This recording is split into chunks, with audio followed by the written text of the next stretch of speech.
अस्सलाम वालेकुम नाज़रीन, आपको आपके अपने चैनल में वेलकम कहती हूँ। शुरू करती हूँ अल्लाह के नाम से जो बड़ा ही मेहरबान और नहायत ही रहम करने वाला है। नाज़रीन, आज की इस वीडियो में आपके साथ सरतान यानी कैंसर का स्टार है, उनका 2024 कैसे गुजरने वाला है, तो आपके साथ अमूमी जायज़ा शेयर करती हूँ। नाज़रीन, इस साल प्लूटो जद्दी से एक्वेरियस में मुंतकिल होने के अमल का आगाज़ करेगा और आप में से जो अफराद सरतान के आखिरी अय्याम यानी 20 से 22 जुलाई में पैदा हुए हैं, वो इस नज़र के असरात ज़्यादा शिद्दत से महसूस करेंगे। ऐसी ही सूरत हाल से इन्हें 2023 में भी वास्ता पड़ा है। सेहत के हवाले से बात की जाए तो दिल पर इसके असरात पड़ सकते हैं। इसके अलावा माली अमूर भी मुतासिर होंगे। प्राण की कैफियत भी पैदा हो सकती है, लेकिन आप इस पर काबू पाने में कामयाब रहेंगे। बहरहाल ज़्यादातर सरतान अफराद इन असरात से महफूज रहेंगे। तवील मुद्दती सियारे इन पर साथ असरात डाल रहे हैं या इनसे लाताल्लुक़ हैं।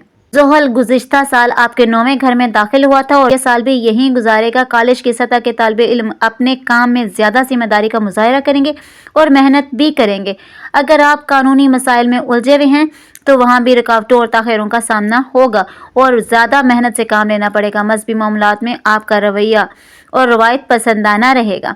मुश्तरी 26 मई तक आपके 11वें घर में रहेगा, जिसे पता चलता है कि आपकी समाजी ज़िंदगी मसरूफ़ और मसरूर रहेगी। नए और अहम लोगों से मुलाकातें होंगी। सेहत पर भी अच्छा असर पड़ेगा। 26 तारीख को मुश्तरी आपके 12वें यानी रूहानी अमूर के घर में दाखिल हो जाएगा और बकिया साल यहीं गुजारेगा। आपकी रूहानी ज़िंदगी के लिए ये नज़र नहायती मौसर नतीजा खेज साबित होगी। आपके रूहानी आफाक में वसअत आएगी और नई हकीकतें मुनकशिफ होंगी।